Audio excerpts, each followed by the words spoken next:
I would say that FinOptimal has been a complete game changer for our firm. We started with Accruer, with prepaids, and every time with a new software, you're worried it's going to be harder to implement. This was so much easier to implement than we ever could have imagined. I was impatient to get started. I loved that there was a demo and the ability to just get started right away. It's been an absolute game changer, and now we're into Booker, fixed assets, notes, everything. So we're all in on FinOptimal. You're going to get so much time back, and your life is just going to get so much easier if you try FinOptimal. What took you so long? Go ahead and try it. You will be amazed at how much time it saves and how much the team really actually adopts it.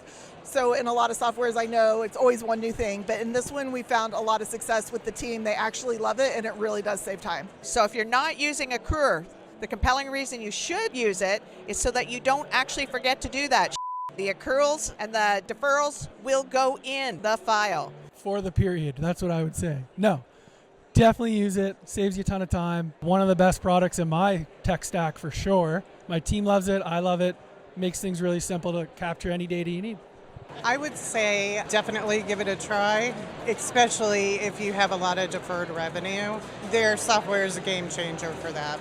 I think that it is one of the easiest apps to implement. You just connect it and you add in a couple of fields and update it, and it's ready to go. Clients can easily use it from day one, and your deferred revenue automatically it calculates for you. Absolutely should use it. It's like the Shia LaBeouf meme where it's like, do it. Like that's what you got to do. You just got to do it.